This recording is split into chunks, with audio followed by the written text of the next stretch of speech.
हमेशा याद रखना, मन तभी डगमगाता है, मन तभी डर के पीछे छुपा हुआ रहता है जब उसका ईश्वर के सामने जो श्रद्धा और जो समर्पण भाव है वो कम होने लगता है, भरोसा हमेशा कम होने लगता है।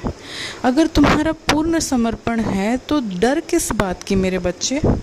अगर तुम अपने आप को पूर्ण समर्पण मेरे सामने कर चुके हो। एक बात मैं कुछ दिन पहले एक कहानी बताया था, एक छोटे बच्चे की कहानी, कि वहाँ पे कैसे एक विमान में एक बच्चा चुपचाप शांत होकर बैठा रहा था।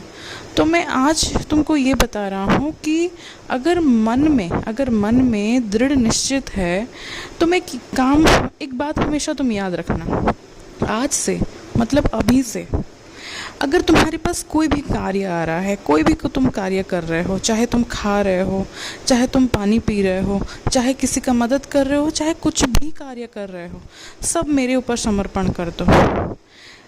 अगर तुम्हारे मन अगर तुम्हें बोलेगा ना कि ये गलत है, ये ईश्वर को समर्पण क्यों किया जाए, एक बात याद रखना, ईश्वर को हम कौन सी चीज़ समर्पण करते हैं?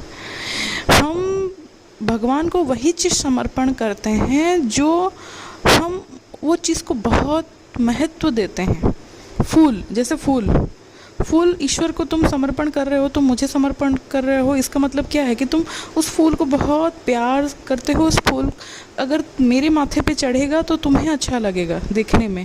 तो उसी तरह तुम अगर कोई कार्य करने जा रहे हो तो उस कार्य को मेरी तरफ तुम समर्पण कर दो।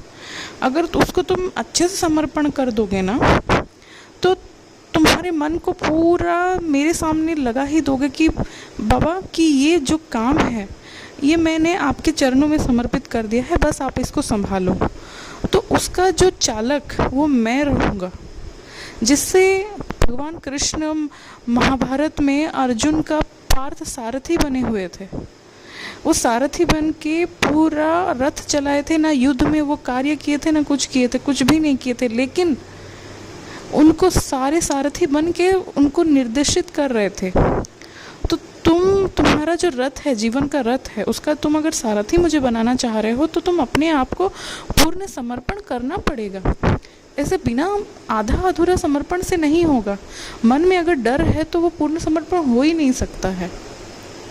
इसीलिए मन से सारा चीज़ डर निकाल दो और मेरे सामने अगर तुम दे रहे हो कोई कार्य करने के लिए, कोई कार्य को तुम बता रहे हो कि बाबा मैं ये करने जा रहा हूँ, तो बेझिझक डर को पीछे छोड़ के साहस के साथ जाओ, आगे बढ़ो। खुश रहो मेरे बच्चे, हमेशा खुश रहो।